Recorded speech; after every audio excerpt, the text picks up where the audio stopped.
Halo sobat, bertemu kembali di channel seputar kita.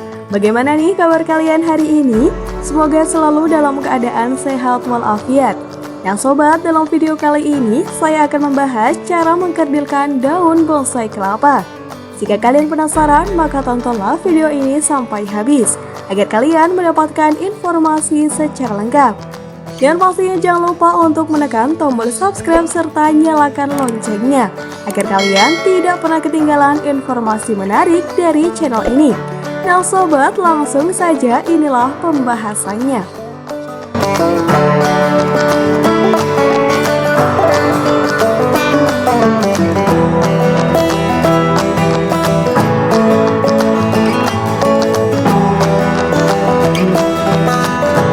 Cara pertama yang kita pakai adalah sayat mawar.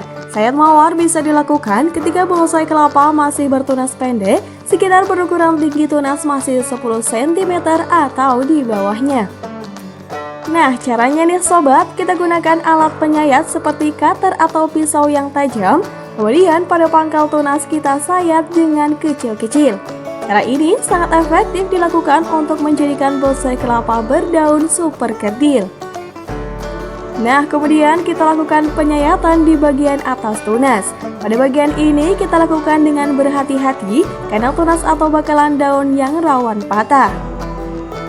Nah sobat, setelah dilakukan sayat mawar, beri tempo sekitar 2 minggu agar daunnya tumbuh dan mekar.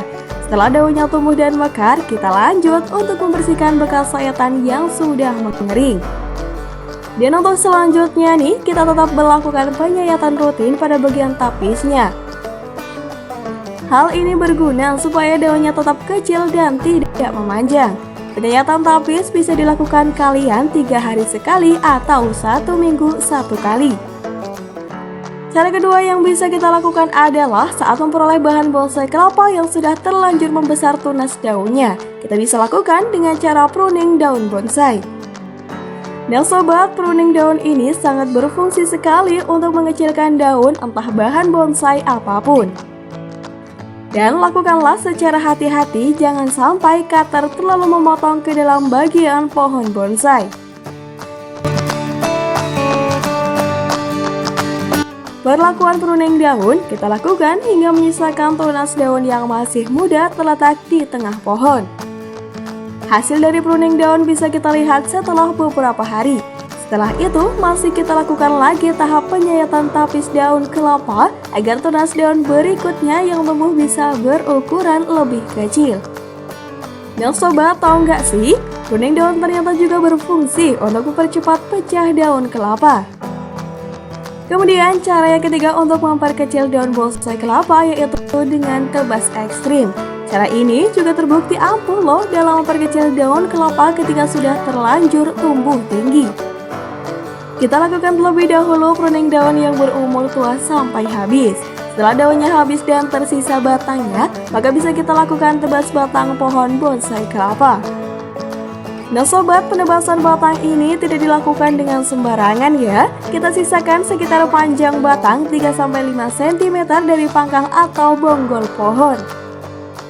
Menyisakan batang pohon dengan panjang 3-5 cm ini bertujuan agar pohon tidak mati dan masih mampu menumbuhkan tunas baru.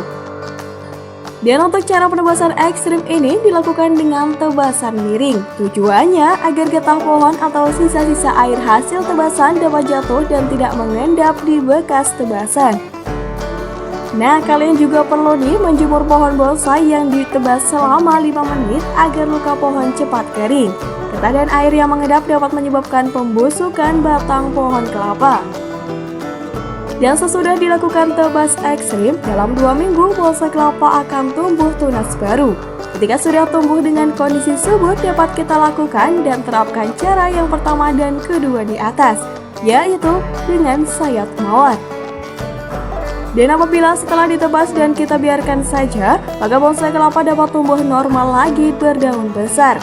Maka dari itu kita tetap lakukan penyayatan pelepah daun dengan rutin. Dan cara terakhir dalam mengecilkan daun bonsai kelapa adalah dengan sayat tapis yang dilakukan 1 minggu sekali. Cara yang ini wajib dilakukan agar tetap bonsai memiliki ukuran daun yang kecil. Seperti biasa, lakukanlah secara hati-hati agar pangkal batang tidak tersayat dan menyebabkan pembusukan pada pohon.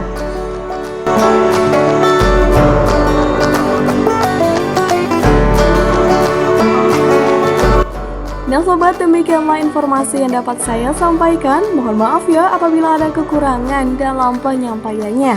Jangan lupa untuk like, share, dan komen. Terima kasih dan sampai bertemu di video selanjutnya.